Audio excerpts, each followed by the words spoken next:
Shalom, selamat pagi Bapak Ibu Saudara yang dikasihi Tuhan Yesus. Baik, jumpa lagi kita sebelum langkah sepanjang hari ini. Kita rindu akan dilawat kebenaran firman Allah. Namun sebelumnya saudara, kita berdoa.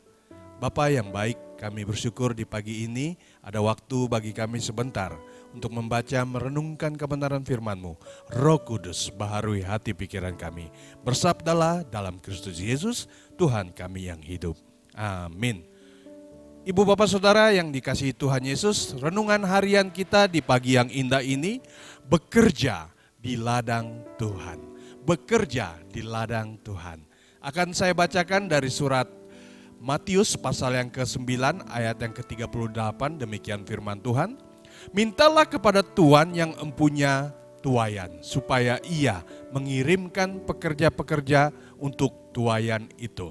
Saudara, saat D.L. Moody, kenal ya D.L. Moody, menghadiri sebuah konvensi di daerah Indianapolis sana ya, tentang penginjilan ya pada waktu itu. Penginjilan massa. Ia lebih memilih bukan sekedar hanya mau melakukan penginjilannya saja, tetapi dia mau menjanjikan sesuatu yang hebat. Nah, akhirnya dia mengontak temannya, friend-nya.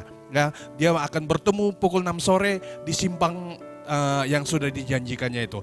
Temannya itu akhirnya berdiri di atas sebuah taman, di atas sebuah kotak dengan menyanyikan sebuah lagu, saudara. Saat orang banyak berkumpul, Moody akhirnya berbicara untuk mengangkat mereka, untuk mengundang mereka untuk mengikuti yang namanya suatu gedung pertemuan untuk menghadiri khotbah pada waktu itu.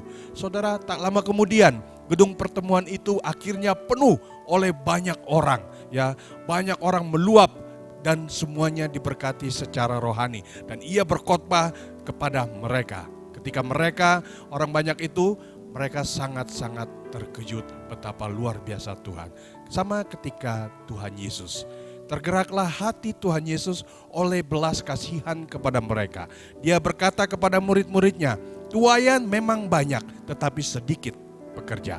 Saudara, sebagai murid-muridnya pada zaman ini, kita, ya marilah kita untuk tidak hanya membicarakan tentang kebutuhan hidup saja jasmani, tetapi mari kita berdoa dan kita pergi untuk memberitakan keselamatan itu kepada orang-orang yang belum mengenal Allah di ladang Tuhan. Baik, saudaraku, siap? Siap. Orang yang nanti ketika Anda temui mungkin merupakan ladang pelayanan saudara. Selamat melangkah sepanjang hari ini. Tuhan Yesus memberkati. Shalom.